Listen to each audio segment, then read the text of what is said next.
Hello, everybody. Rityer here, back with some more Her Story. So, I still have no idea what's really going on here with this lady, but we can find some things out, I bet. I want to know some more about this watch that was talked about earlier. Oh, oh, one more video about the watch. Okay, here we go. It happened very quickly. We hardly had to talk to each other. We agreed almost silently.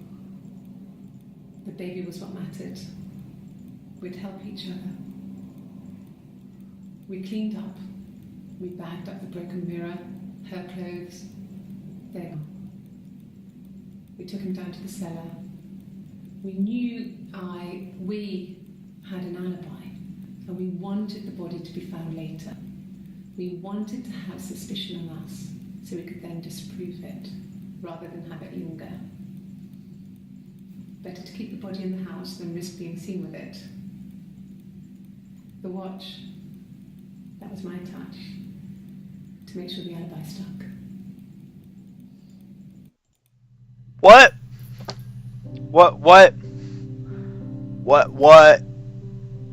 What on earth? Um,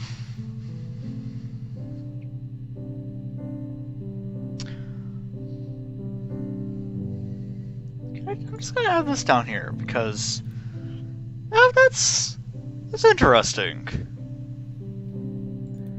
Okay, how about hid?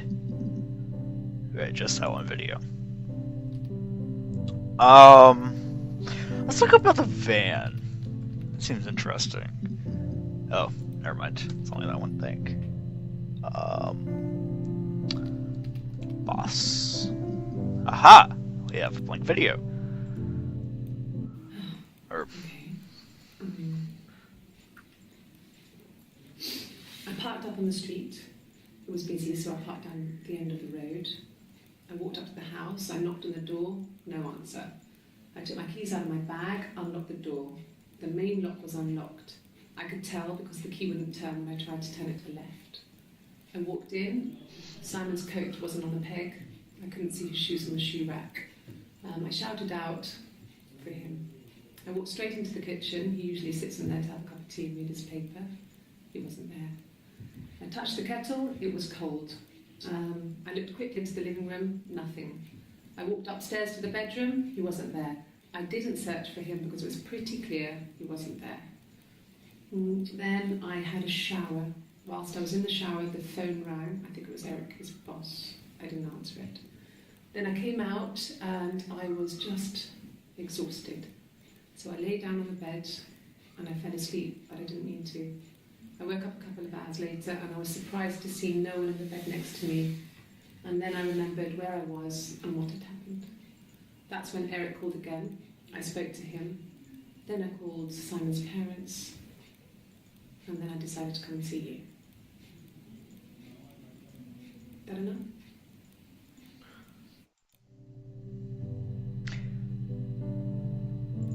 that sounds just like. What was it? How long was that one? 1 minute. Sounds familiar. Not really.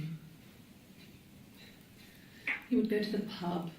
He had his drinking buddies there, but no one ever really came. I don't think that's it. That sounds familiar.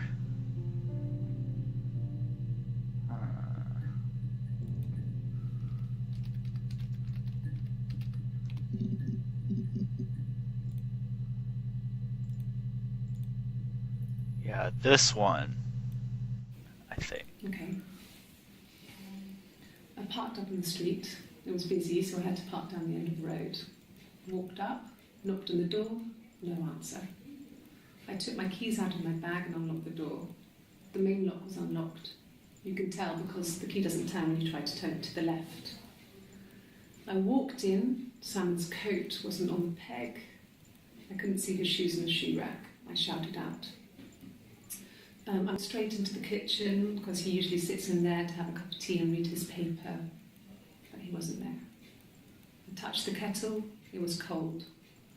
I looked quickly in the living room, nothing. So I walked upstairs to the bedroom and he wasn't there. I didn't search for him because it was pretty clear he wasn't there. I had a shower. The phone rang whilst I was in the shower. I didn't answer it. I think it was Eric. Then I was just exhausted. So I lay down on the bed and I fell asleep, though I didn't mean to.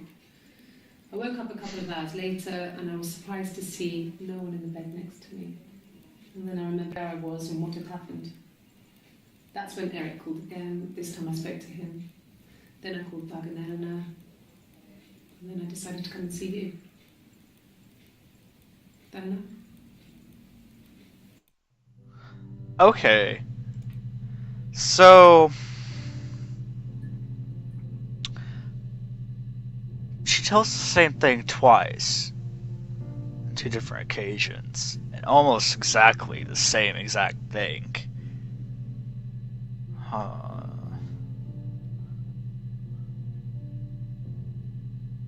Interesting.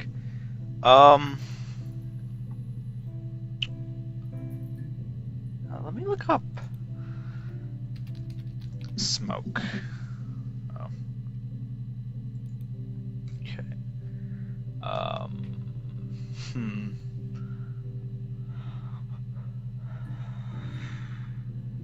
Did I look up Eleanor? Ah, here's a video that we haven't seen.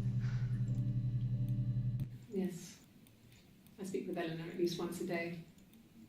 Not that there's anything much to say. Oh shit!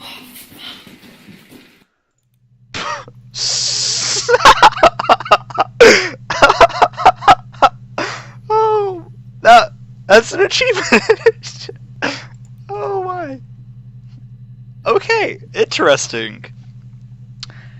Huh. Okay, that was nice. Okay, so let's see about their computer. I think. Okay.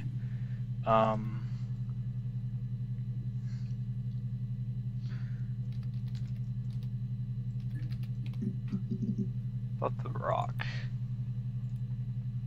Not that much. God, I don't know. I mean, I guess the rock. You've spoken to everyone there. Someone must have seen where he went. I don't know. So many things could have gone wrong.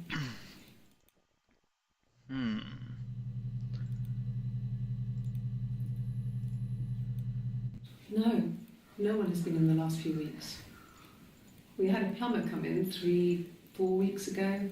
Someone summoned you from the rock. Okay.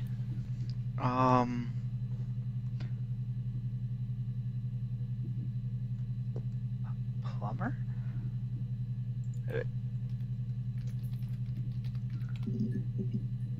Alright, that's it. How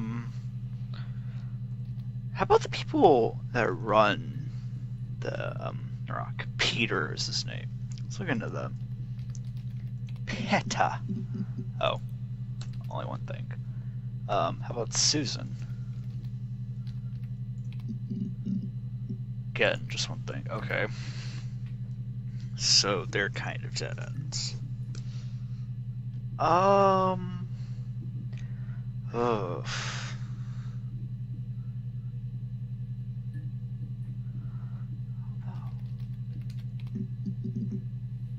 Couple. Good. Happy. I mean, ups and downs like any couple, I guess, but we've been married for over 10 years. Okay. 10 years. So, our sex life is probably fairly average for a couple after 10 years of marriage. Completely average.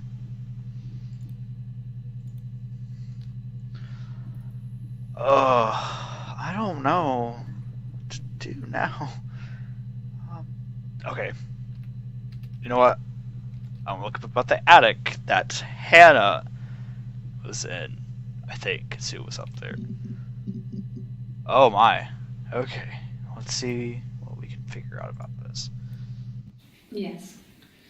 I inherited it from my parents, so it made sense to move back.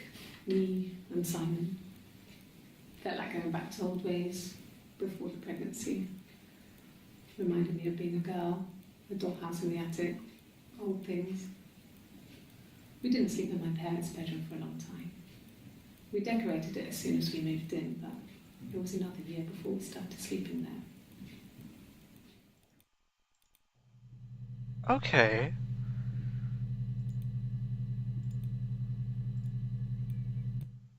Yes, I read a lot as a child and watched lots of TV. Then the doll's house we had, we still have in the attic. It's kind of a fairy castle. We used to play out there and make up our own stories. We. We. Okay. So I still think there might be twins, maybe? I don't know. But there's a dollhouse that was mentioned quite a lot. Okay. A couple more videos. Could the hairs have come from somewhere else? I mean, could they... We have a lot of dolls in the attic. There's a Rapunzel doll with long blonde hair. Could they have come from there? Aha! So,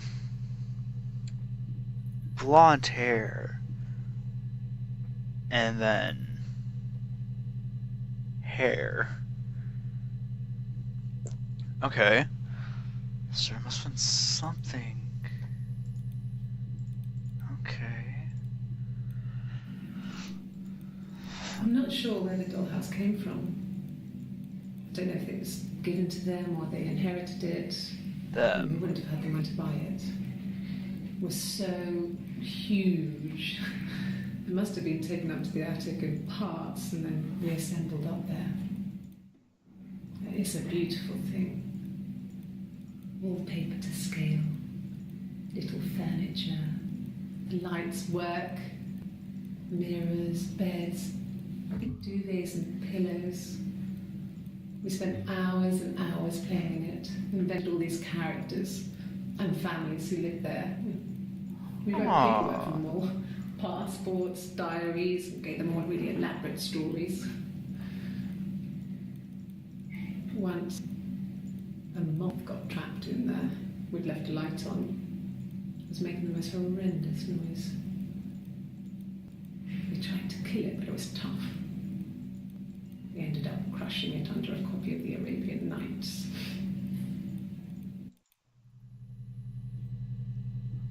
Okay. Huh.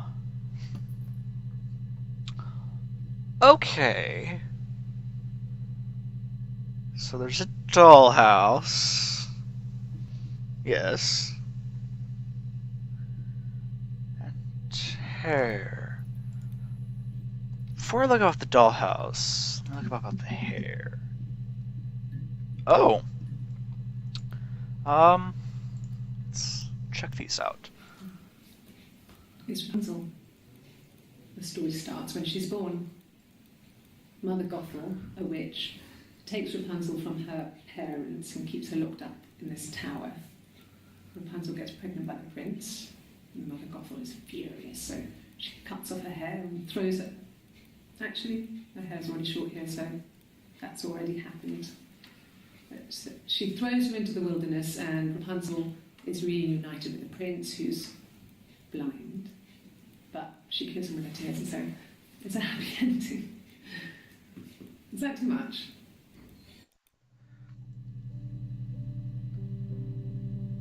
Okay.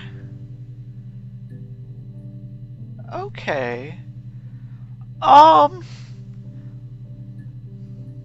Okay. Rapunzel. Oh my goodness, I don't know how to spell that. It's Rapunzel. Uh, Oh, fuck's sake. It's Rapunzel. Rob The story starts when she's Pun. born. So. Mother Gothel. Okay. Um. So, I think we might be getting somewhere, but I'm not quite sure about anything at all with this. Anyways, I think that's about it for this time. So, thank you for watching. If you enjoyed, please like, comment, or subscribe, or do whatever you wish to do. Anyways, have a good day. Bye bye.